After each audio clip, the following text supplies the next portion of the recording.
अस्सलाम वालेकुम मेरे अजीज़ तलबा व तालिबात, आप लोग खैरियत से होंगे। अल्लाह ताला आपको अपनी हिफ्ज़ व ईमान में रखे। आज हमारा है हज और कुर्बानी।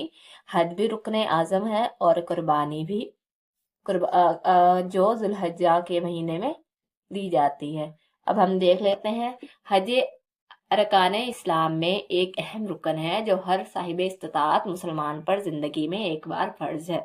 इरशाद बारी ताला है, और अल्लाह के लिए लोगों पर इस घर बैतुल्लाह का हज करना फर्ज है जो कोई भी इसकी तरफ जाने की इस्तिताअत रखता हो। मीन अगर अल्लाह ताला ने इतना माल और इतनी इस्तिताअत दी है तो वो हज कर सकता है। हज इस एतबार से एक जामे इबादत है कि ये बैक वक्त रूहानी भी है, बदनी भी है, माली इबादत भी है, और ये खसूसियत किसी दूसरी इबादत को हासिल नहीं है। हज के मुनासिक में ihram बांधना, मना जाना, वकूफ़े अरफात, मुजदलफा में क्या, जुमरात को कंकरियां मारना, कुर्बानी करना, हल्क करना यानी सर के बाल कटवाना, तवाफ करना और सही करना शामिल है। हज और उम्रा की फजीलत। नबी करीम सल्लल्लाहु अलैहि वसल्लम ने एक हज और 4 उम्रे अदा फरमाए। उम्रा वाजिब नहीं बल्कि उम्रा करना अफजल सुन्नत और मुस्तजीब अमल है। नबी करीम सल्लल्लाहु अलैहि वसल्लम का फरमान है, एक उम्रे के बाद दूसरा उम्रा करना दोनों उम्रों के दरमियान के गुनाहों का कफारा है, और हज ममरूर मकबूल हज की जजा जन्नत के सिवा और कुछ नहीं है। नबी करीम सल्लल्लाहु अलैहि वसल्लम ने 3 लोगों को अल्लाह ताला का मेहमान करार देते हुए इरशाद फरमाया, अल्लाह ताला की राह में जहाद करने वाला, हज करने वाला और उम्रा करने वाला अल्लाह का मेहमान होता है। अल्लाह ताला ने इनको बुलाया तो उन्होंने हाजिरी दी, और उन्होंने अल्लाह ताला से मांगा तो उनको अता किया गया। हज करने का मुख्तसर तरीका।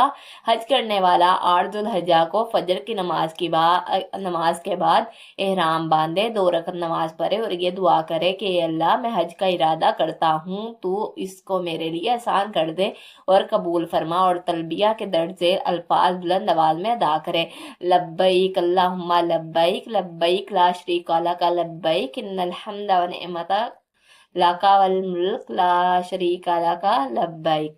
हाजिर हूँ ए अल्लाह, मैं हाजिर हूँ, तेरा कोई शरीक नहीं, तेरे ही लिए तमाम तारीफें हैं, नेमतें हैं और बादशाहत तेरी ही है, तेरा इनमें कोई शरीक नहीं।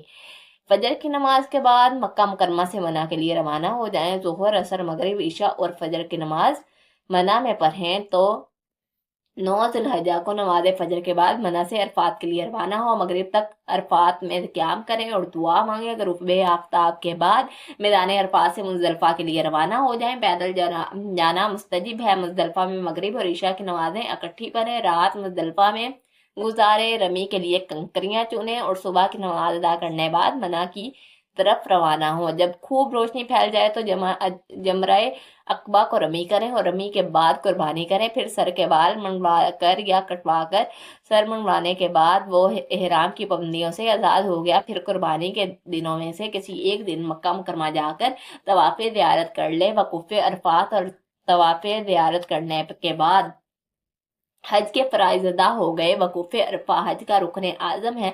वकूफ़े मुज़दलिफ़ा हज की सही और रमी और जमरात जैसे मनासिक की अदायगी वाजिब है। आखिर में अलविदाई तवाफ़ करें। शेड्यूल के मुताबिक मदीना मुनव्वरा हाजिर हो और वहाँ 8 या 9 दिन के क़याम में कोशिश करें कि मस्जिद नबी में मुतवातर 40 नमाजें पढ़ें।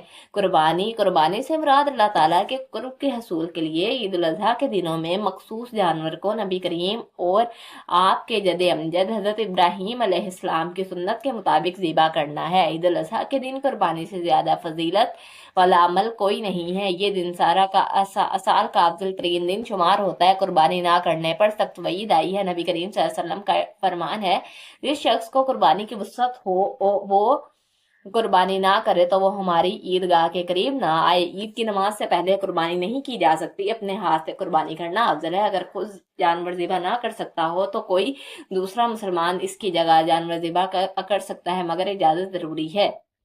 नबी करीम सल्लल्लाहु अलैहि वसल्लम ने अपनी अज़वाज मुत्तहरात रज़ियल्लाहु अन्हा की तरफ से भी गाय की कुर्बानी फरमाई थी। इज्तिमाई कुर्बानी में एक गाय में 7 अफराद, ऊँट में भी 7 अफराद शामिल हो सकते हैं, अलबत्ता कम अज़ कम कोई तादाद मुतय्यन नहीं। 2-3 लोग भी बराबर गोश्त तकसीम करके कुर्बानी कर सकते हैं। कुर्बानी का फलसफा ये है कि अल्लाह ताला की रज़ा के हसूल के लिए اپنی خواہشات کو قربان کر دیا جائے، اس بات کا عہد کیا جائے کہ اگر ہمیں اللہ تعالیٰ کی راہ میں اپنی جان بھی قربان کرنا پڑے تو ہم دریغ نہیں کریں گے۔ حج ملت اسلامیہ کی اتحاد اور اجتماعیت کا مظہر ہے۔ حجاج کرام جب حج کے لیے جمع ہوتے ہیں تو ان کا لباس، اعمال، یہاں تک کہ زبان پر بھی ایک جیسے کلمات جاری ہوتے ہیں۔ ان سب کے مناسک بھی یکساں ہوتے ہیں اور وہ مل کر ایک ہی کعبہ کے گرد طواف کرتے ہیں۔ حج کے موقع پر لڑائی جھگڑے سے اور فساد سے سختی سے منع فرمایا گیا ہے، جس سے ایک دوسرے کے لیے ہمدردی کے جذبات پیدا ہوتے ہیں۔ حاجی جب حج کرنے کے لیے مکہ مکرمہ کی طرف سفر کرتا ہے تو صرف حج کا عظیم الشان فریضہ ہی انجام نہیں دیتا، بلکہ اسے حرمین شریف یعنی حرم مکی اور حرم مدنی کی زیارت بھی نصیب ہوتی ہے۔ وہ خانہ کعبہ کی زیارت کرتا ہے، اسے لپٹ کر اللہ تعالیٰ سے دعائیں مانگتا ہے، مسجد نبوی کی زیارت کا شرف پاتا ہے، روضہ رسول پر حاضر ہو کر درود سلام پیش کرتا ہے۔ حجاج کرام کو مکہ مکرمہ، مدینہ منورہ اور طائف میں ایسے بہت سے مقامات کی زیارت کا موقع ملتا ہے جن کا سیرت طیبہ سے گہرا تعلق ہے۔ گویا حج کا یہ سفر صرف مناسک حج ادا کرنے کا سفر ہی نہیں بلکہ بہت سے اسلامی مقامات کی زیارت کا سفر بھی ہے، جس سے انسان کی روحانیت اور اسلامی معلومات میں اضافہ ہوتا ہے۔ اللہ تعالیٰ سب کو مکہ مکرمہ اور مدینہ منورہ کی باد بحاضری نصیب فرمائے، آمین، اور ہمیں پکا سچا عاشق رسول بھی بنائے۔ یہ آج ہمارا لیسن مکمل ہو گیا ہے۔ اس میں ہم نے قربانی بھی دیکھ لی کہ قربانی کا فریضہ کیسے ادا کیا جاتا ہے۔ یہ جد امجد ابراہیم علیہ السلام، حضرت ابراہیم علیہ السلام کی کیا ہے سنت کی پیروی کرتے ہوئے ہر مسلمان ذوالحجہ کے مہینے میں کیا کرتے ہیں، قربانی کرتے ہیں۔ اور ہم نے حج کا دیکھا کہ حج کیسے کیسے ارکان سے مل کر پھر حج ادا کیا جاتا ہے۔ اور یہ ہمارا لیسن مکمل ہوا۔ اس وقت تک اپنا بہت سا خیال رکھیے گا۔ ملتے ہیں کل کے لیکچر میں۔ اللہ حافظ۔